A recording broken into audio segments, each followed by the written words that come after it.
In a small dusty town surrounded by endless golden sands, there lived a boy named Arman. He was 12, curious, kind, and a little too brave for his age. While other children played cricket under the blazing sun, Arman loved exploring old ruins and listening to the stories his grandfather told. Magic, his grandfather would say, is not gone from the world, my boy. It just hides where no one dares to look. Arman believed every word, and so every evening after finishing his chores, he'd wander off toward the edge of the desert with a satchel, a bottle of water, and a heart full of adventure. One day, the sky turned a strange copper color, a sandstorm, sudden and wild. Arman tried to run home, but the storm pushed him the other way. He stumbled into a forgotten valley where dunes shaped themselves like waves frozen in time. There, half buried in the sand, something glinted. A bottle, old, cracked, and covered in strange markings. Arman brushed off the sand and held it close. It looked ancient. Its glass shimmered faintly under the storm's last rays. Without thinking, he uncorked it. A deep rumble shook the air. From the bottle burst a whirlwind of blue smoke that swirled high into the sky, forming a colossal figure, half man, half light. "Who dares free me after 1,000 years?" boomed the voice, echoing through the valley. Arman fell backward, terrified yet fascinated. The smoke slowly took shape. A mighty being with glowing golden eyes, wrapped in silken robes of mist. Arman, stammering. "Who are you?" Genie, bowing slightly. "I am Zafar, the genie of the bottle, servant to the one who frees me." Arman, eyes wide. "So, you're real? A real genie?" Zafar, smirking. "More real than your fear, little human, and because you have released me, I shall grant you 3 wishes." Arman's heart raced, but he didn't speak right away.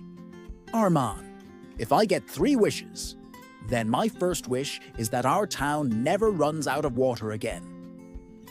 The genie raised his hand, muttered ancient words, and thunder cracked across the sky. From the distant mountains, clouds formed, thick, dark, full of promise. Soon, rain began to fall, filling the empty rivers and wells. Zafar, nodding. "Your wish is granted. You could have asked for gold, yet you asked for water." "Strange boy." Arman, smiling. "You can't drink gold when you're thirsty." The genie's eyes softened, a rare flicker of respect. When Arman returned home, his village was cheering. The rain had revived their fields. Crops sprouted overnight and laughter filled the air. But not everyone was happy. From a tall stone mansion, Malik Zor, the greedy merchant who controlled half the town, watched the sky darken with clouds. Malik Zor, angrily. "Who dares change the sky without my permission?" When he heard that a boy had found a magical genie, greed burned in his eyes. Malik Zor, "A genie that grants wishes? That power should belong to me."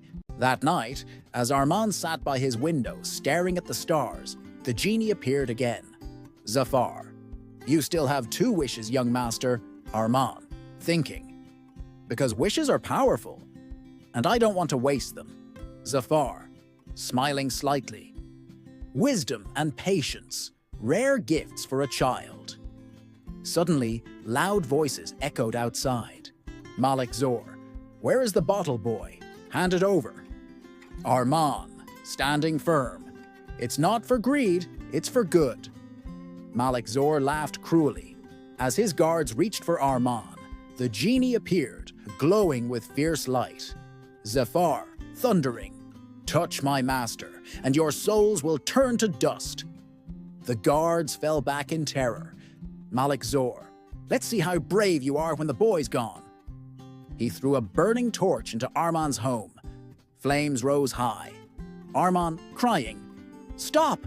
Please!" The genie turned to him gently. "Zafar, One word, boy, and I will destroy them all. Use your second wish." Armand hesitated. He could end Malik Zor in a heartbeat. But his grandfather's words echoed in his mind. Power without mercy becomes a curse. Armand whispering, "No, I won't wish for revenge. I just wish my family and home are safe." The genie raised his hands. Zafar, astonished.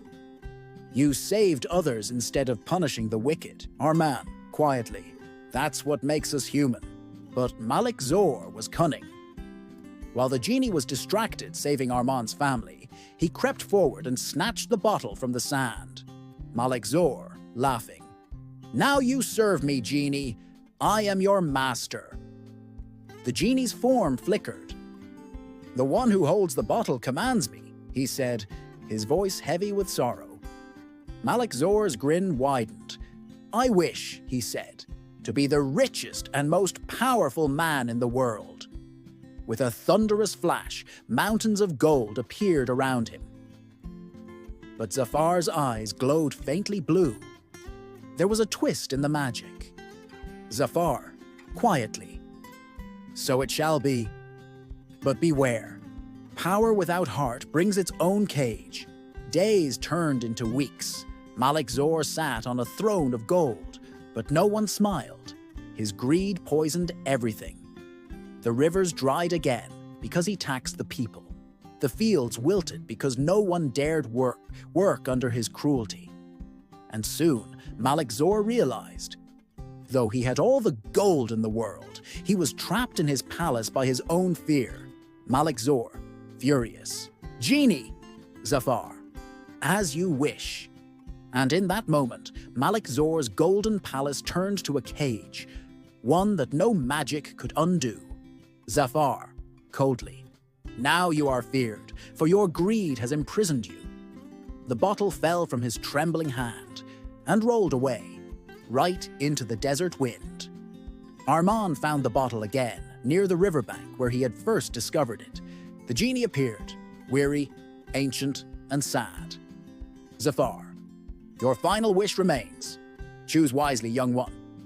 Armand thought for a long time. He could wish for wealth, or fame, or power. But he looked at the genie, the loneliness in his glowing eyes, and understood. Armand, softly, "Zafar, how long have you been trapped in this bottle?" Zafar, voice trembling, "1,000 years, bound by the greed of those I served." Armand, "Then my third wish is simple. I wish for you to be free." The genie stared at him, stunned. Armand, "It's not a waste. You gave everyone else freedom. Now it's your turn." A deep silence filled the air. Zafar, softly, No one has ever wished for that." He raised his hands to the sky. Lightning cracked, and the bottle shattered into dust. Chains of light broke from his wrists. Zafar, whispering, "Thank you, Armand. May your heart always stay braver than your fears." With a final flash, he vanished into the wind. Free at last, the rain returned to the town again. Gentle and endless, people whispered about the boy who freed a genie. But Armand never boasted. He kept only a small shard of the shattered bottle. A reminder that kindness is the strongest magic of all. At night, he'd sometimes sit under the stars, feeling a warm breeze brush his face.